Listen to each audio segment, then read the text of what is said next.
1959. We'll visit the site where they lived until the end and then take a short walk to the hallowed ground where they are buried. Are those the buildings they lived in? Asked the lady who must have been pushing 80, pointing to several structures in a small bay. No, answered Maeve.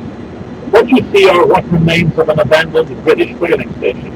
We'll visit it just before we take a short hike around that rocky point you see to the south, to the Penguin Rookery. Does anyone live on the island? Asked the same lady. The Argentinians have a research station on the northern tip of the island. How far away?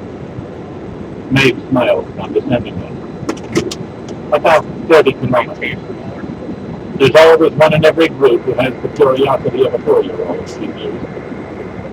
They could see the bottom clearly now, naked rock with no growth to be seen anywhere. Their shadow followed them about 2 fathoms down as they cruised through the bay. No rollers broke on the shoreline. The sea ran smooth right up to the edge, lapping the exposed rock with the slight wash usually found around a small lake. The crewman shut off the outboard motor as the bow of the Zodiac skimmed onto the shore. The only sign of a living thing was a pure white snow petrel that glided through the sky above them like a large snowflake. Only after she had helped everyone to disembark from the Zodiac and wade ashore onto the pebbled beach in the knee-high rubber boots supplied by the ship, did Maeve turn and look at the ship as it gathered way and steamed northward. The Polar Queen was quite small by cruise ship standards. Her length was only 72 meters, with a 2,500 gross rated tonnage. She was built in Bergen, Norway, especially to cruise polar waters. She was as ruggedly constructed as an icebreaker, a function she could perform if the occasion arose. Her superstructure and the broad horizontal stripe below her lower deck were painted glacier white. The rest of her hull was a bright yellow. She could skirt the ice floes and icebergs with the agility of a rabbit, due to her bow and stern thrusters. Her comfortable cabins were furnished in the style of a ski chalet, with picture windows facing the sea. Other amenities included a luxurious lounge and dining salon hosted by a chef who turned up 3-star culinary creations, a fitness center, and a library filled with books and information on the polar regions. The crew was well trained and numbered plenty more than the passengers. Maeve felt a tinge of regret she couldn't quite understand as the yellow and white Polar Queen grew smaller in the distance. For a brief moment she experienced the apprehension the lost Norwegian explorers must have felt at seeing their only means of survival disappear. She quickly shook off any feelings of uneasiness and began leading her party of babbling travelers across the great homestead to the Logitech. She allotted them 20 minutes to pick their way among the tombstones, shooting rolls of film on the inscriptions. Then she herded them around a vast pile of giant bleached whale bones near the old station, while describing the methods the whalers used to process the whales. After the danger and acceleration of the chase of the film, she explained, came the rough and jaw butchering the huge carcass and rendering the blubber into oil, cutting in and drying out as the ocean was floating. Next came the antiquated huts and weathering buildings. The whaling station was still maintained and monitored on an annual basis by the British, and was considered a museum of the past. Furnishings, cooking utensils in the kitchen, along with old books and worn magazines, were still there just as the whalers left them when they finally departed for home. Please do not disturb any of the artifacts, Maeve told the group. Under international law, nothing may be removed. She took a moment to count heads. Then she said, now I'll lead you into the caves dug by the whalers, where they stored the oil in huge casks before shipping it to England. From a box left at the entrance to the caves by expedition leaders from previous cruises, she passed out flashlights. Is there anyone who suffers from claustrophobia? One woman who looked to be in her late 70s raised her hand. I'm afraid I don't want to go in there. Anyone else? The woman who asked all the questions nodded. I can't stand cold, dark places. Who am I? Said Maeve. The two of you wait here. I'll conduct the rest a short distance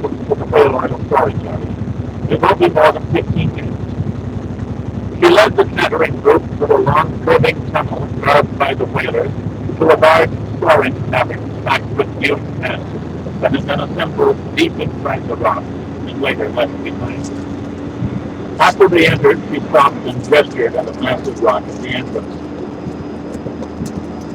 The rock you see here was cut from inside the cavern and acts as a barrier against the cold and to keep competing whalers from filtering surplus oil into the main after the station closed down for the winter. This rock weighs as much as an armored tank, but a child can move it, providing he or she knows.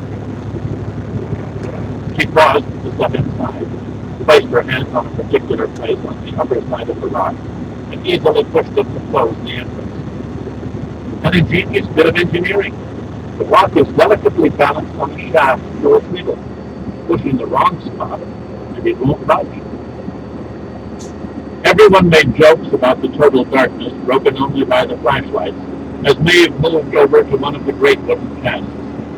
One had remained half full, and she held a small glass vial under a spigot and filled it with a small amount of oil. She passed the vial around, allowing the tourists to rub a few drops between their fingers. Amazingly, the cold has prevented the oil from spoiling, even after nearly 130 years. It's still as fresh as the day it came from the cauldron and was poured into the cask. It feels as though it has extraordinary lubricating qualities, said a gray-haired man with a large red nose, common in a heavy drinker.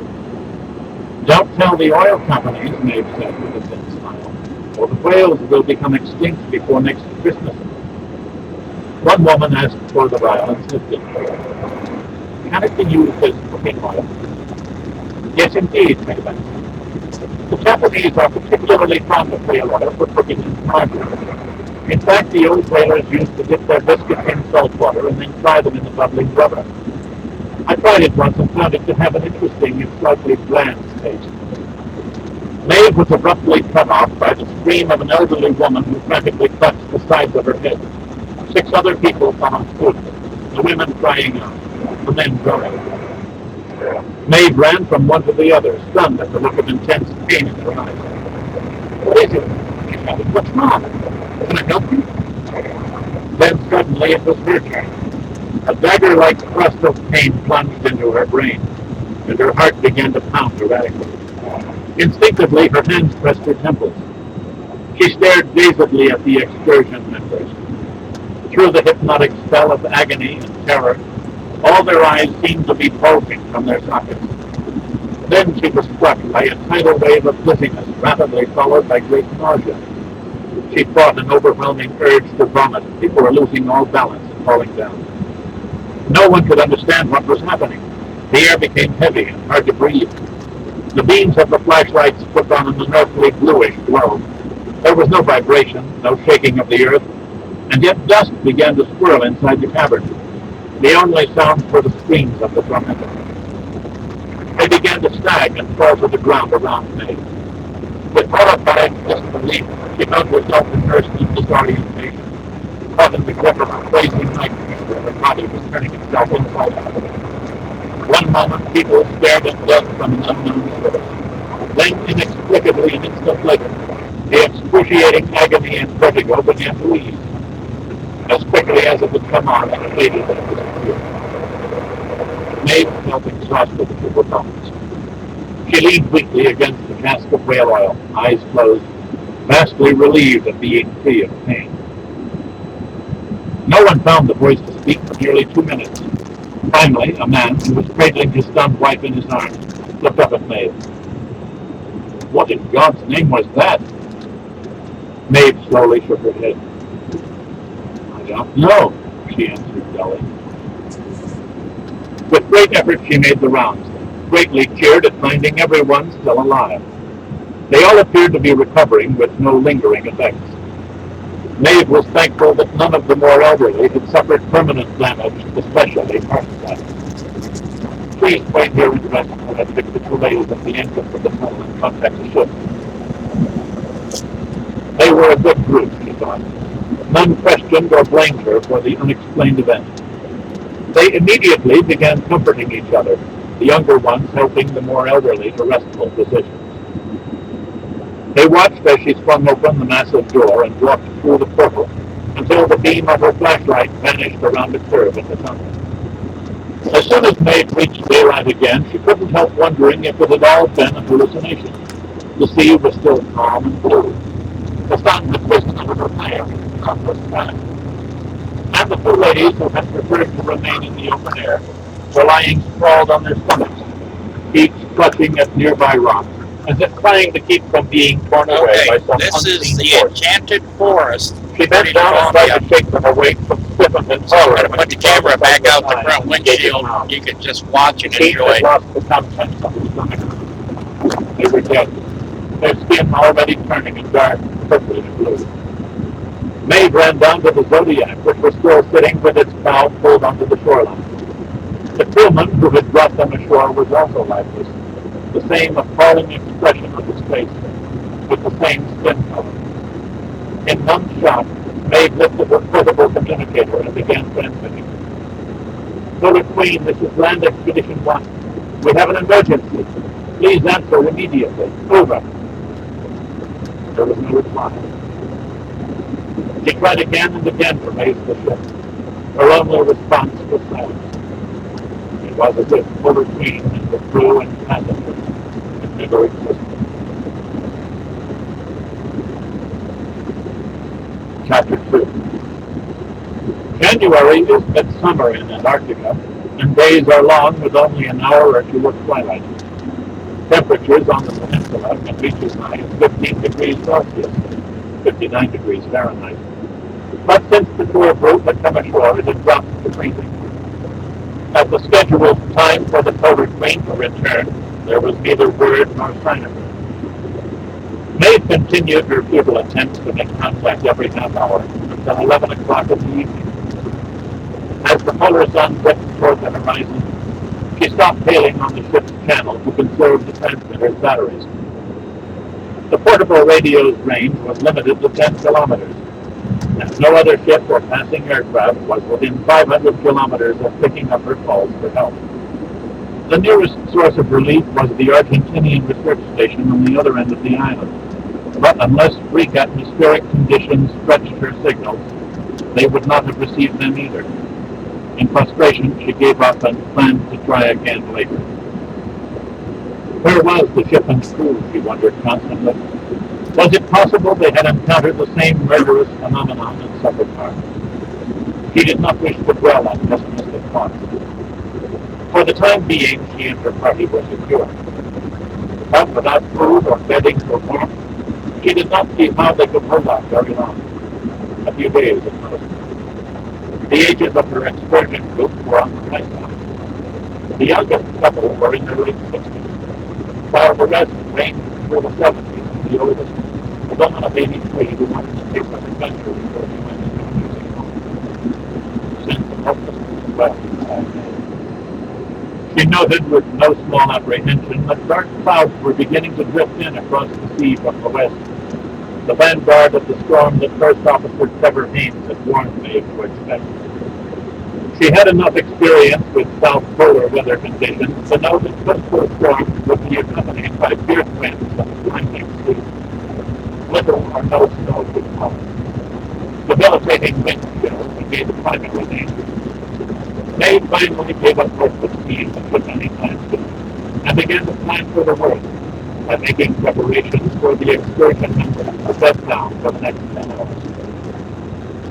The still standing house and rendering sheds were pretty well open to the elements. The roads had caved in long ago, and high winds had broken a few windows, as well as burying off the doors. She decided her group would stand a better chance of surviving the bitter cold and ripe threatening winds by remaining in the cabin. A fire using a stack of weathered lumber at the whaling station for possibility, but it would have to be placed near the entrance. Farther back in the cave, the smoke could cause asphyxiation. 4 of the younger men helped her place the bodies of the 2 women and children in the rendering shed. They also pulled the Zodiac farther ashore and tied it down to prevent it from being blown inland by the increasing winds. Next, they sealed all but a small opening of the tunnel entrance with rocks to minimize any frigid gases that might sweep through into the cabin. She did not want to seal them off completely from the outside by closing the locked door. Then she gathered everyone around and ordered them to huddle together for mutual warmth. There was nothing left to do, and the hours of waiting for rescue seemed like an eternity. They tried to sleep, but found it all but impossible. The numbing cold slowly began to penetrate their clothing, and the wind outside turned into a gale that shrieked like a banshee through the air hole in the stone barrier they erected at the summit entrance. Only one or two complained. Most bore the ordeal stoically. Some were actually excited at experiencing a real adventure.